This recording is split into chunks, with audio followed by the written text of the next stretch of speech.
You're listening to the Tip In Maple Leafs podcast with your hosts, Chad and Dale.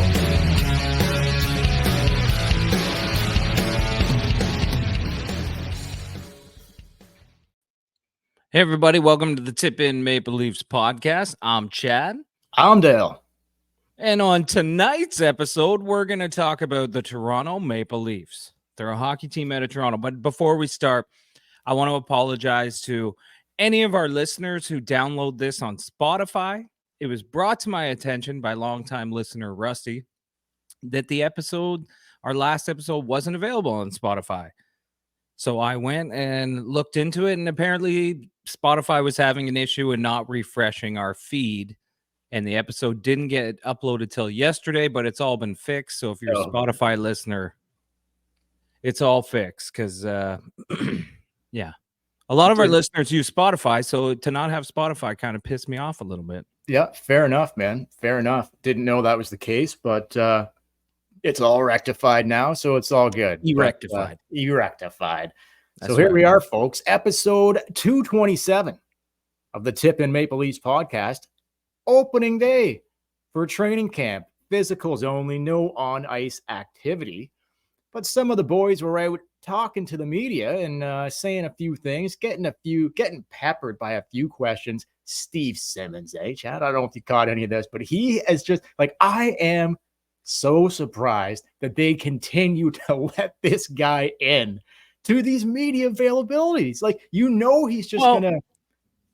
Okay, yeah, but you got to admit, you got to give him credit that sometimes he asks the questions that we all kind of want asked. 100%. So I get it. Like, I agree with that. He was straight up, like, he had Shanahan and Tree Living on the stage, and he's just like, so I hear everyone talking about winning the Stanley Cup. Don't you think you should go on a little playoff run like every other team that's won a cup before? Yeah. But good answer by Shanahan to that, basically saying, if you're not playing for the cup, what are you playing for? Yeah, of course. Like, I understand it, but I mean, just Steve Simmons pointing out, like, some type of a run would be nice here, but you guys have cup aspirations. More on that in a second. I'm going to get into Marner, what he said, basically, or what he didn't say, really. Some Rielly, a couple of the guys, Tree Living, whatever. But I got to start with this, Chad. They had this whole campaign out there where, like, the O's were missing from everything they were putting online. All the O's, the letter O's were missing. Like, what's this all about? What's going on? And here they come out yesterday, and Pizza is off the helmet, and welcome the new sponsor, Oreo. Oreo, milk on the chest, Oreo on the buckets, milk and cookies. What are your thoughts on this? Milk and cookies now the official sponsors. Milk and Oreos of the Toronto Maple Leafs. What are your thoughts on that? I don't really care. I don't care what the sponsor is. It's funny that it's milk and cookies. I mean, milk and pizza go good together too, but the way they did it, dropping the O, it would say Leafs forever, but there'd be no O. Yeah, no O. Like, what's going on? What's going on? And then it winds up being Oreo cookies.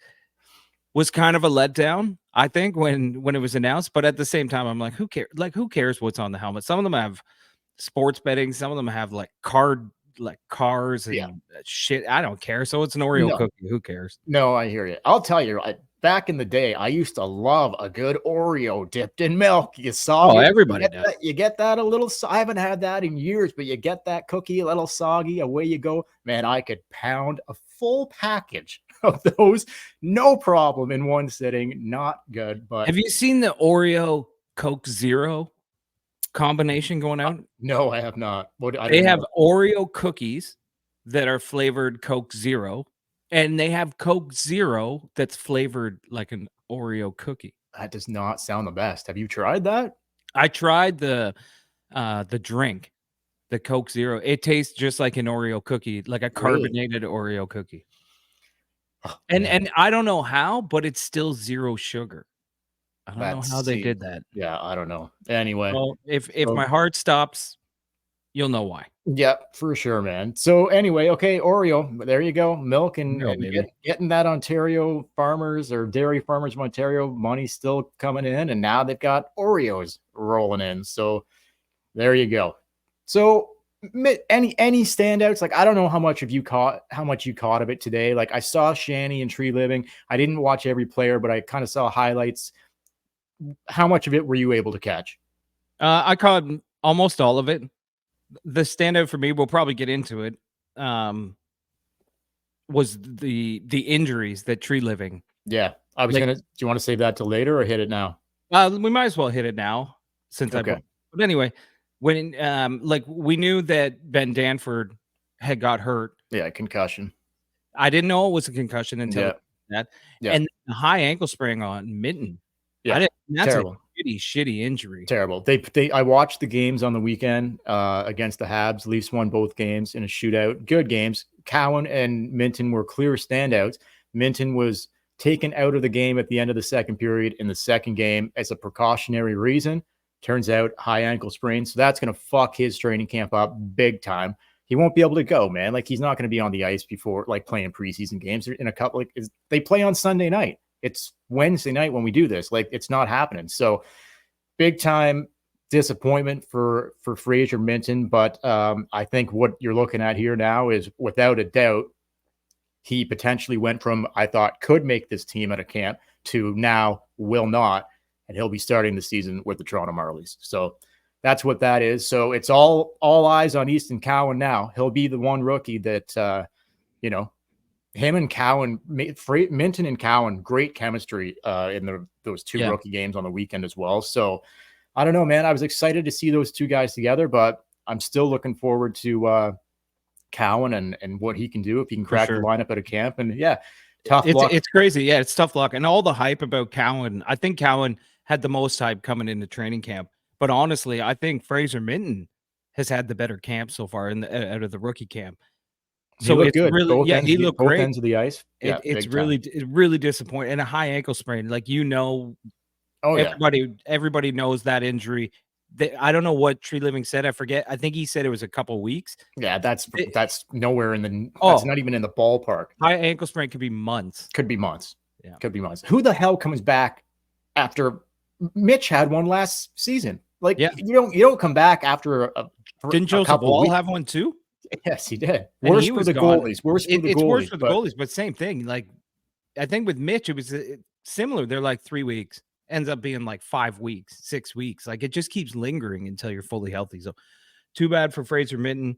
Yeah. But like you say, let's see what Cowan's got. Yep, for sure. And just creates another spot now. Like, it's Cam Dewar's out, I guess, as well. Like, was he going to be a lock to make it? Not for sure. Not a regular anyway, but I mean, it opens the door for Pacioretty, and we'll see what they're going to do with the bottom six, and hell, what they're going to do with the top six. Like, I'm going to get into Nylander in a sec, but let's go to some of the comments. So Mitch doesn't want to talk about it. It's Connor. Go ahead. Connor. Yeah. What did I say? You said Cam. Sorry. Connor Dewar. That's okay. Shoulder surgery in the offseason, I guess. He's not ready to go. And yet Hackenpah is going to start in the third group. He's not even going to be with the two main groups. So what does that tell you about this guy? Like, I don't know. Like, that's pretty standard though. Like, isn't it pretty standard if you've been out with an injury like that for that long? That okay, fair. You come back and.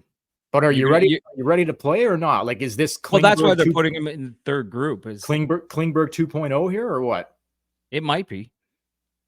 But again, like, what does it matter for the Leafs when it comes to shit like this? You take a shot in the dark, and worst comes to worst, you get the LTIR cap relief, and pay, and they pay a guy money to be hurt. They don't care. For sure. But I want to. He's a big dude. I want to see what he can. I want to see. I want to see him play. That's my whole thing. It's like there's not enough big. Like, I know Tanev and whatever, but like he could be in there in a penalty killing role, like Benoit, McCabe, Tanev, Hackenpah. What is it? It starts with an H. Hackenpah. Yeah, Hackenpah.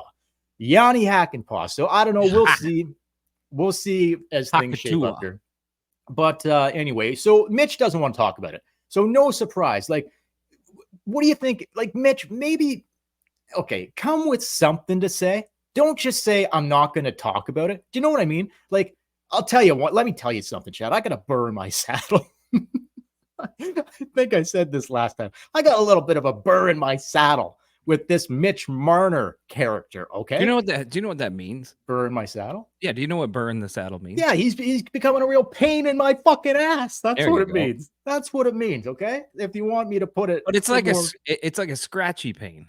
yeah, It's an irritating pain. It's very irritating. Very irritating. Okay. But you know what I mean? Like, you've had all summer, dude. You've had all fucking summer, and you can't come with some type of statement. You're just gonna walk in the fucking doors like you own the place, and that's it. You can't tell the fans something. You can't give, like, there's no nothing. What do you think went on behind closed doors there with Tree Living and Marner? Do you think there was talks? Do you think there wasn't? And what did you think of how Mitch approached it today, day one? I didn't like it. I don't think anything happened in the offseason. Like, I don't think the Leafs ever really tried to trade Mitch Marner. I don't think it was ever on the radar. I think they kind of let the dust settle. They let the season end, and they just kind of, let it blow over. They were never going to trade him. The way he came in, I'm with you on that. Like, especially when you're going to be an assistant captain on the team. Like, if you're going to be one of the leaders on the team. Is he? Well, I don't know. Maybe Berube won't make him, but he has been for years. Yeah. You got to start taking responsibility at some time. Yeah. At some point, you got to just step up and answer the hard questions. Like, you could just give one answer and be like, that's the last I'm going to talk about it. Be honest. Just be honest. Give one answer. Like, that's it. Don't keep everything. Like Tavares, okay? He came out today. He was asked about it too, because guess what? He needs a contract extension as well. And said he'd love to stay. He said, I want to be here, man. Nothing on the table, whatever. But like, he was just more forthright about it, where Mitch is like, not talking about that. Don't want to talk about that. Not talking about that. Like, just. And then he does the cliches of, like, great place to play. I want to be here. Like, I think he's like, I want to spend my career here, whatever. Okay, well, you might want to have a little bit more media training than Mitch and start being fucking honest with the fan base who is dying for some truth from most of these fucking players after years of non-stop failure. I don't know. I just was expecting something from him today that just, I don't know. What did you want? What did you want to hear? I don't know. I'm not sure. Like, it's not for me to tell him what to say. Like, I would have probably went in and be like, I don't think I would have answered the question. I'm not talking about that.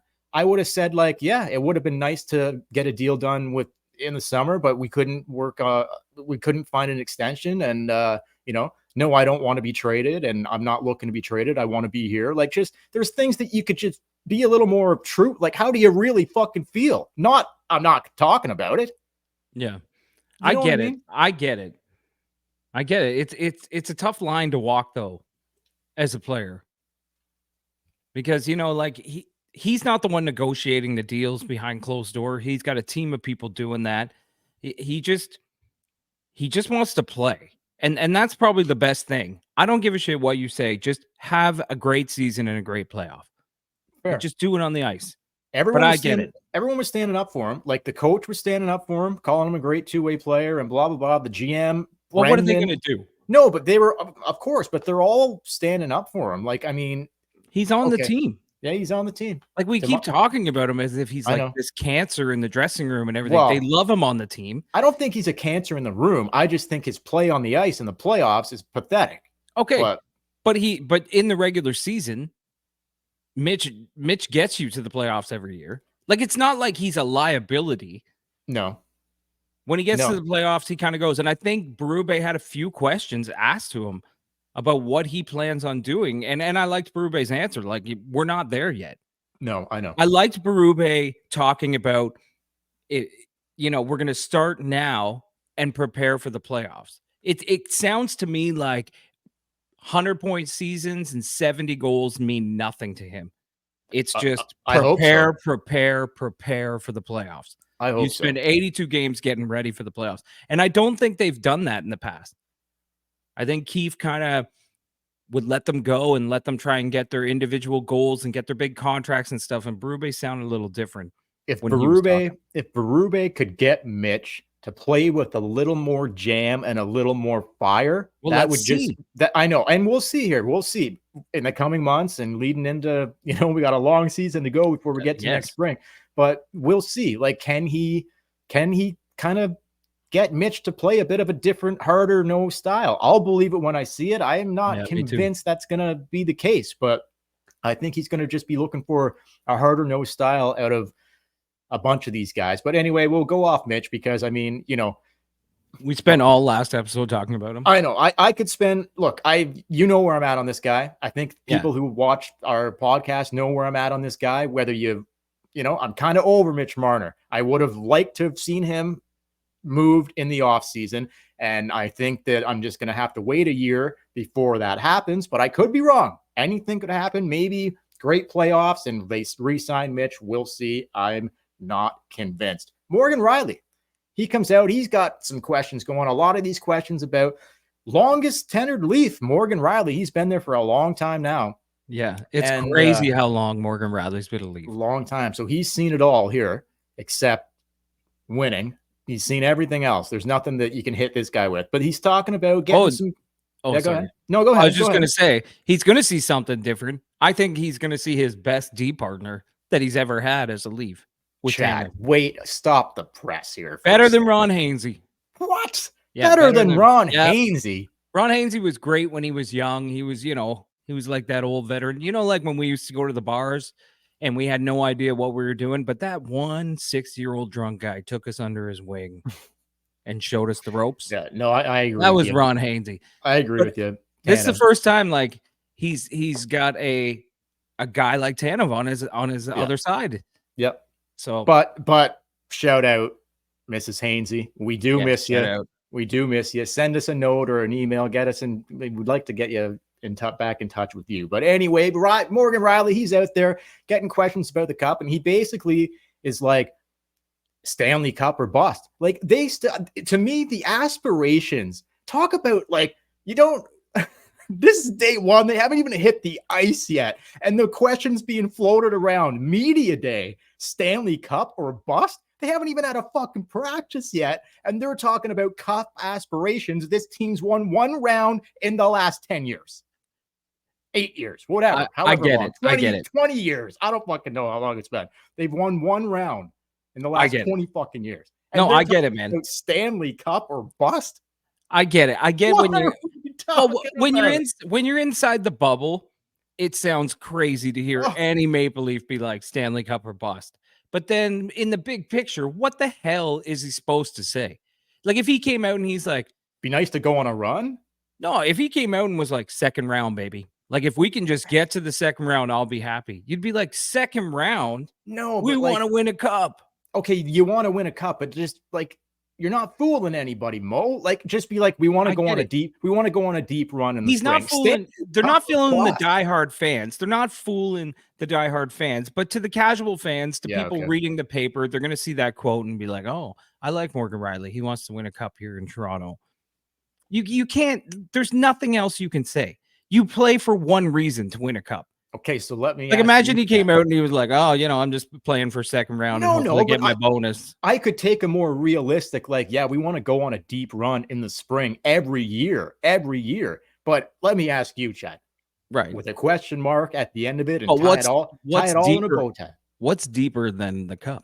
There's nothing deeper than that. No, that's as deep as you can go, baby. Exactly. So you want to go deep, you go there. Stanley Cup or bust? Question mark. I'm asking you, Stanley Cup or bust? How do you answer that question? Oh, I don't think it's a Stanley Cup or bust. No.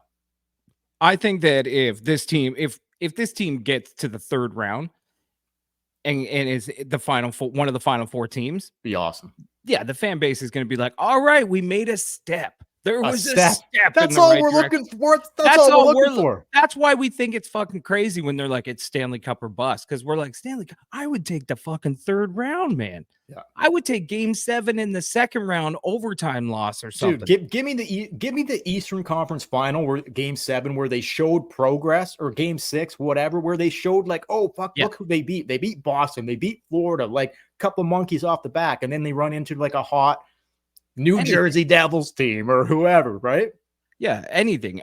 Just not not losing in the first round and not getting out of the first round and then getting your ass kicked in the second round. You have to get past those steps. Realistically, you have to get by those steps. 100%. But we'll see.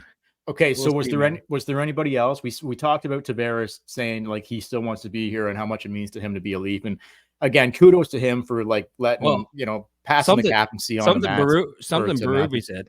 Okay, yeah, Berube said, quote, "I want to stick Willie up the middle." Oh, Nylander playing at center. Okay, well, what are your thoughts on that? They've never tried that before. Yeah, you're right. You're right. They're always trying to stick the Willie up the middle. Holy fuck! It never makes it up there. What a fresh idea! Like, not to get on the coach like day one here, but right out of the gate. What a every single coach since Nylander has played in the NHL has tried him at center at some point. He's clearly better on the wing. He's way better on the wing. Like someone, I think Hayes was saying it on Overdrive the other day. Mitch. Well, yeah. Why not Mitch? They've never tried Mitch. So if you're gonna try Willie and you want to try Willie, like give him a longer look, why not give it to try Mitch? Why not? Yeah, I actually like that because like the whole thing about playing center is you have to be more of a two-way player. Like you can't cheat as much as you can on the wing. And I'm not talking third line center here. I'm talking Mitch could be your second line center. You could have Austin. You could have Austin, Mitch, JT, pick a fourth line center. Yeah, I think Mitch has never really played center. He'd probably be brutal at faceoffs. I don't know, but other than that, you have him killing penalties. Like you trust that. Keefe used to trust Mitch in every situation. Why not? Because it seems like when Nylander goes to center, it works. Like it's okay, but Nylander's play, or at least the points he produces, they drop way off. So do you 100%. Do you want an 80-point Nylander on the wing, an 80, 90-point Nylander on the wing, or do you want a 60-point Nylander at center? I don't know. I would take the 90 on the wing and see what Mitch can do. But here's what I'm saying. I want to see a big time monkey wrench in this puppy this year, because going back to Babcock and Keefe, it's always been Mitch, Austin, Willie, JT, some combination of that. They have tried different things last year, putting, Willie at center for a bit, didn't last. JT, third line, whatever. I want to see Berube be like, yeah, you're the 4 best players on the team, but I'm spreading you guys out. I don't care. Like a combination of like, if the top line ends up being Matthews with Nyes and Domi, and it's Mitch with, I don't know, just pick like whatever. Maybe JT moves to the wing and like what I don't know, like just give me or maybe Mitch plays with Willie. They rarely ever do that on a regular set line other than the power play. Do you know what I mean? Do you not want to see like some fresh ideas where it's just, oh, it's Mitch and Austin, and it's JT and it's Willie? Like blow that shit up, man. Last year at the end of the year, when Mitch, maybe it was the high ankle sprain that he was out for, but anyway, when that Matthews, Bertuzzi, Domi line got thrown together, awesome. It was awesome. And then all of a sudden, you could spread out the talent more. So yeah, maybe they'll find something like that again. I don't know what it'll be, but I really hope so. Yeah, and that's like, man, that kind of sucked. Bertuzzi, I felt like was just getting going as a Leaf. Yep. Just at the end of the season, was pretty good in the playoffs. Chicago, long-term, a little bit longer-term deal, more money. Like that's would have been nice for him to stick around for one more year. For sure. But so moving into Tree Living and quickly on Shanny, Tree Living said, we lost Bertuzzi, who gave us 21 goals last season, but we feel as though we have enough guys, maybe not individually a guy that's going to bury 21, although Robertson had 15 in a limited role. So give him a regular role, and if he can stay healthy, he pops 20 for fun. But yeah, basically he's saying by committee, they can make up those 21 goals, which for sure. And then Tree Living, he spoke on the goaltending a little bit. We can leave that to the next pod. We'll go more in depth on the goaltending next podcast. But Shanny, again, going back to Steve Simmons off the top here, he goes right at Shanny. He's like, look, you've been here, Steve Simmons, like, you've been here for 10 years, Brandon, okay? You've won one playoff round, no success, blah, blah, blah. Like, how do you see the team where they're at? They're talking about cup aspirations and blah, blah, blah. I don't know. Final word to you on just Tree Living, Shanahan, what you thought about their remarks in general, those two. It's kind of funny. I tried. I didn't have enough time because we were working on shit until like 5:30, 6 o'clock. But I was trying to put together a thing where I was going to read quotes from past years to see if you could tell me Like if it past was opening past days? opening day media days, and to tell me if it was this year or last year. And when I tried to throw a few of them together, you would be surprised how close they are. Oh, I'd imagine they'd almost be It identical. was the same thing, same sort of questions, you know, that other than changing the coach, like that was the thing this year. But last year, it was, if you go back and read the quotes, it was like, well, why didn't you do anything to the core? Why didn't you change things up? Why didn't you do the same kind of questions they were getting today? And Shanahan was like, well, we did, you know, like we got Domi and Bertuzzi. We kind of changed the style of the team. We got a little tougher, that kind of thing. And then this year, it's like we changed the coach. We kind of got bigger on D. Yeah. We changed this. It's the exact same shit as they said last year and the years before that. They're always changing everything. But that's all I found from it. Shanahan gave the same answer he's gave for the last at least 4 years, at least since the Montreal series. He's given the exact same answer. Contract year for Shanny.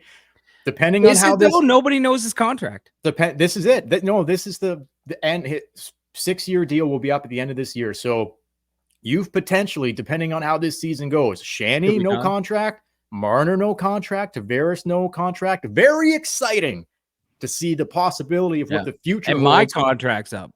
There you go. There you go. I don't have a fucking contract. No, we got to get working on that. Yeah. So probably should have led with this, but I guess we'll pop it in at the end here. Bell sells interest in Maple Leaf Sports and Entertainment for $4.7 billion to Rogers. MLSE now valued at $12.5 billion. That's the Raptors, the Leafs, the Marlies, the Argos, TFC, whatever.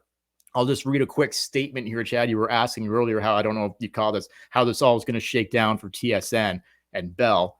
So those of you who don't know, I'm sure you do know, Bell owns TSN, Rogers owns Sportsnet. That's the way it goes here. I wish this sale would have went the other way. I was wondering when we were talking about this, my question was, will TSN still broadcast any Leaf games? Yeah, so here it is. And radio too.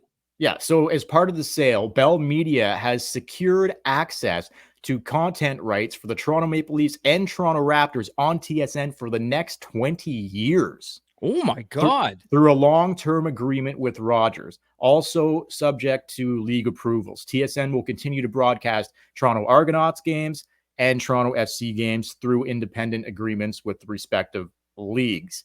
And then it also goes on to say Toronto billionaire Larry Tenenbaum owns a 20% stake in MLSE still.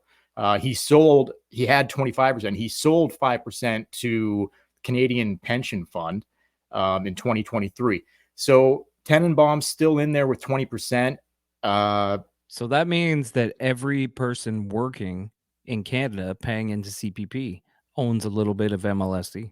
I guess so. And then to put a bow tie on this, Rogers has the right. So they own 75. So okay, Rogers 75% owners right now of MLSE, Tenenbaum 20%, and the other 5% pension fund. So in 2026, Rogers has the right to buy Tenenbaum. This is part of the contract. Can buy Tenenbaum right out, and that will be it for Tenenbaum. Yeah. He's July 2026. Yeah. So, and it says Rogers is expected to do that. A person familiar with the matter told TSN. So in July of, not next summer, but the summer after that, Rogers could potentially be a 95% owner of Maple Leaf Sports and Entertainment. Well, so they own 100% of the Blue Jays, and that's working out great. Right. And like Rogers put out a statement saying, like, you know, we're committed to winning and like all this. And the same thing that one last thing too, Chad. Are you though? Because like if I look down the road at the Blue Jays, I know, and you will not part with Shapiro and Atkins. that makes me a little weary on how you're going to run the Toronto Maple Leafs. I just want to include the Blue Jays into this a little bit here, just at the end, because do you remember Atkins and Shapiro at the beginning of the season or off season, and then at the beginning of this season talking about we're going to need a lot of internal growth. Guess what I heard being fucking kicked around today? Oh no. Guess what I heard being kicked around today? Internal growth. There's nothing wrong with a little like internal growth. No, I get internal growth every day. It didn't work for the Blue Jays. Is it, are we going to get the internal growth out of the basically core 4 guys? I don't know. Anyway, the craziest thing out of all that is that with this buyout today, the Leafs, or not the Leafs, but just MLSE as a whole, valued at $12.5 billion. Wow. Right? That's crazy. It is crazy. That's crazy. Well, and TSN will still show games because I love watching the Leaf games on TSN. So they're getting so part of the sale, because that was my worry. 20 part of the sale was a 20-year agreement that they still get the rights to not just the Leafs but Argos and TFC as well. So yeah, their TSN isn't going anywhere. And the Raptors, because they do TSN does a dynamite job, with the hockey, but they also do a dynamite job with the Raptors. And TSN does a great job all around, way better than their competitor. So they do. Anyway, anything else? No, man. Like now we're getting back in the swing of things. Like we'll be on here all the time now. Several times a week. Yep. We're back. Preseason games start on Sunday, Ottawa, and then I think Tuesday night they play Ottawa again. A couple games against the Habs, and we'll be back. Like we'll be back a few times throughout the preseason. I'm sure someone's going to come out and say something dumb tomorrow or the next day, and we'll be on to talk about that. So or something will happen. Berube will try something out in preseason. We're going to have to come on and talk about it. Well, anyway, listen, everybody. Yeah. For the Tip In Maple Leafs podcast, don't forget to follow us on social media at the Tip In Maple Leafs podcast on Facebook, Instagram, and YouTube. While you're on YouTube, hit like and subscribe. If you're watching right now, go ahead and leave a comment underneath. Everything helps with the algorithm. Go easy on the comments because I have just mind-numbing anxiety. So you have to go really easy on me. You can follow us on X or Twitter at Tip In Podcast and on TikTok at Tip In Podcast as well. And you can email us at tipinpodcast@gmail.com. And until next time, I'm Chad. I'm Dale. And we will. Thanks for watching, guys. Thanks for listening. Hey, we'll see what training camp has in store. Should be very interesting this season. We'll catch you guys later.